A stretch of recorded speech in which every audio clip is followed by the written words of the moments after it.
नमस्कार दोस्तों, bloody tax के आज के बहुत ही ज्यादा भूतिया से डरावने से वीडियो में आप सभी लोगों का बहुत बहुत स्वागत है। जी हाँ दोस्तों, आज का ये वीडियो बहुत ही ज़्यादा डिफरेंट और बहुत ही ज़्यादा डरावना होने वाला है, क्योंकि आज के इस वीडियो में आप सभी लोगों को ऐसी हैरान कर देने वाली सच्ची खौफनाक घटना की सच्ची कहानी के बारे में पता चलेगा ना, जिसके बारे में आप लोगों ने नहीं सुने होंगे और आज आप सुन लेंगे तो बहुत ज़्यादा शॉक हो जाएंगे। दरअसल ये घटना सन 2001 में घटी हुई थी, मध्य प्रदेश के एक छोटे से गांव आमगांव नाम की जगह में। इस गांव में एक बहुत ही समृद्ध परिवार रहा करता था।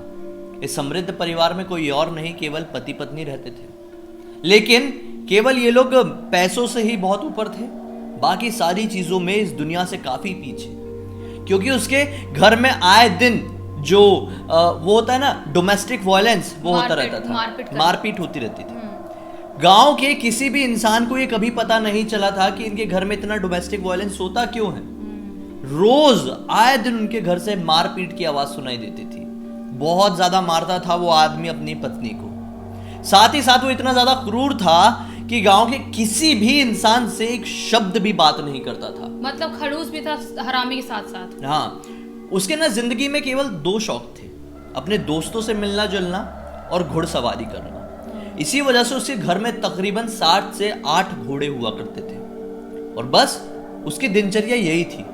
सुबह होती थी, पत्नी को मारता था, दूसरे गांव में काम पे जाता था, लौटता था, फिर पत्नी को मारता था और फिर सो जाता था। बस यही उसकी दिनचर्या हो गई थी। गांव वाले भी सुन सुन के पागल हो गए थे। लेकिन क्या कर लेते, उसके खिलाफ क्या कदम उठा लेते। बड़ी पर्सनालिटी थी, बड़ा आदमी था। बड़े आदमी के खिलाफ ऐसा भी कोई कुछ बोलता नहीं है, उनको डर रहता है कि हमारे साथ भी ऐसा कर दिया तो हम क्या करेंगे। हाँ, गांव वाले ये सारी चीजों में उस जमाने में शायद डरते रहे होंगे और पढ़ते भी नहीं। अभी भी लोग बहुत बड़े लोगों के बीच में नहीं पढ़ते हैं, उनको लगता है हम अपने लाइफ में हमारे इतना दुख है, दूसरों में क्यों पढ़े। हाँ, नहीं पढ़ते। तो क्या होता है कि बहुत दिनों तक चलता ही आ रहा था ये सारी चीजें, और एक दिन ये सारी लड़ाई झगड़े की आवाज पूरी तरह से बंद हो जाती है। बंद हो जाती है तो नोटिस करते हैं लोग, 2 दिन हो गए, 3 दिन हो गए, वो अपने काम पे निकलता है, शाम को घर लौटता है, फिर सब शांति रहती है, फिर अगले दिन काम को लौटता है। तो क्या होता है कि एक दिन गांव की एक बूढ़ी औरत उसे सवाल कर लेती है कि बेटा, महेश नाम था, बेटा महेश, क्या हुआ, तेरी पत्नी अभी दिखाई नहीं देती, आजकल उसकी आवाज नहीं आती है, कहीं बाहर गई हुई है क्या? तो महेश बोलता है, पहली बार बड़ी सॉफ्टली किसी गांव वाले इंसान से बहुत ही प्यार से बोलता है, नहीं माँ जी, वो अपने मायके गई हुई है, कुछ दिनों बाद लौट जाएगी। तो बुढ़िया को थोड़ी फिक्र होती है कि ऐसे कैसे मायके चली गई। बोले, बेटा कितने दिन बाद लौटेगी? तो बोलते माँ जी कि 1 साल बाद लौट जाएगी। माँ जी ने सोची, क्या बात है यार, 1 साल के लिए कौन मायके जाता है। वही तो। हाँ, खैर वो अपने रास्ते चली गई और वो बोला ठीक है मैं चलता हूँ, मुझे लेट हो रहा है। वो आगे बढ़ गया, अपने दूसरे शहर में जाता था, कुछ उसका बिजनेस का काम रहा होगा भी, अपने को नहीं मालूम। फिर क्या होता है, ऐसे करते करते 1 साल बीत जाते हैं। अब गांव के सभी लोगों को पता चल गया था, भाई 2 दिन कुछ होता है तो गांव में बात फैल जाती है। यहाँ तो 1 साल हो गए थे, सबको पता चल गया कि महेश की पत्नी 1 साल से अपने मायके में है, आए ही नहीं है। लेकिन इन 1 सालों में क्या बदला?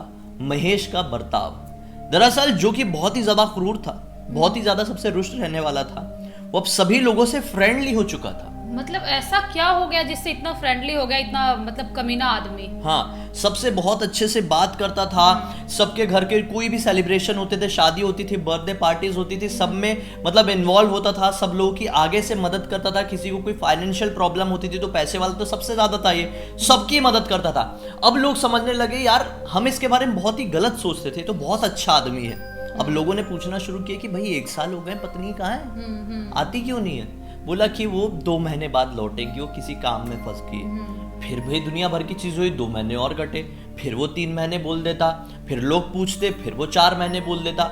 ऐसे करते करते करते 3 साल बीत गए। 3 साल बीत गए, उसकी पत्नी लौटी ही नहीं। तो गांव के लोगों ने भी अब इग्नोर करना शुरू कर दिया। लेकिन मन ही मन बहुत सारे लोग क्या बात करने लगे कि हो ना हो महेश ने अपनी पत्नी को मार के कहीं गाड़ दिए, उसकी पत्नी मर चुकी है। वो लोगों से छुपाने के लिए ये बहाना बताता है कि वो अपने मायके गई हुई है, और किसी ने भी उसका मायके नहीं देखा था। और कोई जाते हुए भी पत्नी को देखा रहता तो उसको विश्वास होता कि हाँ सच में मायके गई है। हाँ, तो लोग ये बताने लगे। अब बनी बनी बात भी फैलने लगी कि हमने देखे कि महेश जादू टूना करता था, उसकी पत्नी गायब हो गई। कुछ लोग बोलने लगे कि महेश ने अपनी पत्नी को जिंदा जला दिया। कुछ लोग बोलने लगे कि महेश खुद अपने हाथों से उसको छोड़ने गया था, हमने देखे अपनी पत्नी के साथ छोड़ने गया था। मतलब ऐसी जितने मुंह उतनी बातें अफवाहें जैसी होती है ना, वो फैलने लगी। लेकिन सिर्फ अफवाहें तक सीमित थी, किसी को सच्ची बात नहीं पता थी। 3 साल बाद सभी लोगों को एक बहुत ही शॉकिंग न्यूज मिली। क्या कि महेश दूसरी शादी कर रहा है। सब लोग परेशान हो गए कि महेश दूसरी शादी क्यों कर रहा है भाई। हाँ, पत्नी तो मायके में है, लेकिन किसी की पूछने की हिम्मत नहीं, क्योंकि अब सभी लोग मन ही मन मान चुके थे कि महेश की पत्नी कभी वापस नहीं लौटेगी, ये शादी कर रहा है। क्या होता है कि शादी वादी हो जाती है, बढ़िया धूम धड़ाके से शादी होती है, बड़ी खूबसूरत पत्नी आती है। रिसेप्शन वाला दिन था और गांव के ही थोड़ी आगे लगभग 3 किलोमीटर दूर एक बड़ा सा शादी वाला जो मैरिज हॉल रहता है ना, वो खुला हुआ था, सबसे महंगा वाला। वहीं पर शादी का जो रिसेप्शन था वो हो रहा था। सभी लोग आए थे, बढ़िया म्यूजिक बज रही थी, डांस कर रहे थे। डांस करते करते अमीर लोग भी थे, हम बाहर गांव से भी आए हुए रईस लोग। अचानक से पार्टी शुरू हुए, 1 या 2 घंटे ही क्रॉस हुए थे कि एक बहुत बड़े व्यापारी बिजनेसमैन की पत्नी जोर से चीखती है और उसकी चीख के साथ पूरे मैरिज हॉल की लाइट्स ऑफ हो जाती है। अब जैसे ही उसकी चीख के साथ ये मैरिज हॉल की लाइट्स ऑफ होती है, सब लोग चिल्लाना शुरू करते हैं। ठीक उसके 5 सेकंड बाद महेश की जोर से चिल्लाने की आवाज आती है और महेश जैसे ही जमीन पर गिरता है वैसे ही लाइट्स ऑन होती है। सब लोग चौंक गए कि महेश बेसुध पड़ा हुआ है। ये औरत पूरी शौक कान में हाथ रख के खड़ी हुई है। मतलब पता नहीं महेश के साथ क्या हुआ और इस औरत ने क्या देखी जिसकी चीख मारने की वजह से इस तरह की लाइट्स ऑफ हो गई। किसी को कुछ समझ में नहीं आ रहा था। उतने में ही वो औरत क्या बोलती है कि मैंने अपनी आंखों से एक नरकंकाल देखी, सामने ही खड़ी थी और वो नाच रही थी। लोग कैसे विश्वास कर लेते उस औरत की बात पर। कंकाल कैसे नाच सकती है? नरकंकाल नाच रही थी, उसने ऐसा बोली लिटरली। लोगों ने सोचा ही कुछ, हमने कुछ और तो नहीं सुने। लेकिन वो औरत ने बोली कि नहीं, मैंने खुद नाचते हुए देखी हूँ। और 2-4 लोग और निकल के भीड़ से आ गए और बोले कि हमने खुद अपनी आंखों से, जो बाहर से हल्की हल्की रोशनी आ रही थी उससे देखे कि एक नरकंकाल ने महेश के मुंह पे बुरी तरह से घूसा मारा है, जिसकी वजह से महेश बेहोश होकर जमीन पर गिरा और वो कंकाल बाहर भागा है। 2-4 लोगों की बातों पर कोई कैसे विश्वास कर लेता। ये औरत ने क्या देखी थी? महेश तो देख नहीं पाया था, उसको तो अचानक झटके से मुंह पे पड़ा हुआ था। खैर, वो बेहोश होता है। अब ऐसे करते करते मतलब ये घटना उस दिन की क्लोज हो जाती है, चैप्टर क्लोज। वो अपनी पारिवारिक जिंदगी में व्यस्त हो जाता है, गांव वाले सब व्यस्त। अब इसके ठीक लगभग 8 महीने बाद, 8 महीने बाद कौन सा टाइम आता है? गणपति का टाइम आता है। गांव में गणपति विसर्जन किया जाने वाला था। तो ना एक बहुत ही बड़ा तालाब था इस गांव का। यहाँ पर ना काफी समय से विसर्जन नहीं हुआ था, क्योंकि इस गांव से ये थोड़ी दूरी पर था। सभी लोग एक छोटे तालाब पे विसर्जन करते थे। इस साल गांव में एक बड़ी मूर्ति को बिठाया गया था, तो बोले हम विसर्जन करेंगे इस बार बड़े वाले तालाब में। तो वहां पर विसर्जन के लिए ले जाया गया गणपति को। विसर्जन होता है तो बच्चे लोग होते हैं ना, कुछ लोग गोताखोर होते हैं, वो जाते हैं नीचे और गणपति का कुछ सामान होता है तो उठा के लेके आते हैं। करते हैं। तो गणपति की बड़ी मूर्ति को वहां पर विसर्जन किया गया और वो बच्चे गोताखोर लोगों ने गोता लगाए। अब वो जैसे ही वापस आए ना तो बहुत जोर से चीखने लगे। उन लोगों ने दरअसल उस तालाब के निचले हिस्से में एक नरकंकाल देखे, जो कि एक बड़े से पत्थर से बंधा हुआ। कुछ ही पलों में वहां पर पुलिस इकट्ठी हो गई और पूरे गांव इस नरकंकाल को, जो कि एक पत्थर से बंधा हुआ था, उसे बाहर निकाला गया। क्लियर समझ में आ गया कि किसी ने मार के किसी को पत्थर से बांध के यहाँ पर फेंका था। उसकी पूरी बॉडी घुल चुकी थी, काफी टाइम हो चुका था। फॉरेंसिक जांच वगैरह हुई, थोड़ा टाइम लग गया सारी चीजों के जांच तहकीकात में। 3 महीने के आसपास का टाइम लगा और आखिरकार पता चल गया कि ये किसी और की नहीं बल्कि महेश की पहली पत्नी की डेड बॉडी है। मतलब कुछ लोगों का डाउट एकदम सही था कि महेश ने ही अपनी पत्नी को निपटा दिया था। महेश ने ही निपटाया था, बस इसे उसके अंडर अरेस्ट कर लिया गया। लेकिन कोई पुख्ता सबूत नहीं थे कि महेश ने ही मारा था। इसे शक के बिना पे ही अरेस्ट किया गया था। कोर्ट केस चलते रहे, बड़ा आदमी था, बड़ा वकील हायर किया। कोई पुख्ता सबूत ना होने की वजह से इसे कोर्ट से ठीक 3 साल बाद बाइज्जत बरी कर दिया गया। अब ये वापस लौटा, वापस से अपने जीवन में व्यस्त हो गया। जेल से निकले हुए इसे ठीक 1 हफ्ते हुए थे। इसने अपने दोस्तों को पार्टी के लिए घर पर बुलाया कि चलो अब सब कुछ ठीक है, अब जिंदगी में सब कुछ बैक टू नॉर्मल होने वाला है। सब दोस्त लोग आए हुए हैं, रात का खाना वाना हुआ है। बोले कि सुबह उठ के हम लोग 5 बजे बढ़िया घुड़सवारी में जाएंगे। इसको क्या मैंने स्टार्टिंग में बताया था, हॉर्स राइडिंग का बड़ा शौक था। रईस दोस्त थे तो उनके भी ऐसे ही शौक। तो बोले ठीक है चलेंगे जंगल की तरफ। अब सब लोग आए हुए थे, खाना वाना खाए, सुबह हुई थी 5 बजे के आसपास ये लोग घुड़सवारी के लिए निकले। वो जो तालाब था ना जहाँ से ये नरकंकाल मिला था, उससे थोड़ी ही आगे मतलब यही कोई 900 मीटर की दूरी पर एक बड़ी सी खाई थी, बड़ी सी खाई। ये लोग घुड़सवारी करते करते 3 दोस्त थे, मतलब टोटल 4 घोड़े, एक इसका घोड़ा और 3 अलग अलग दोस्तों का घोड़ा।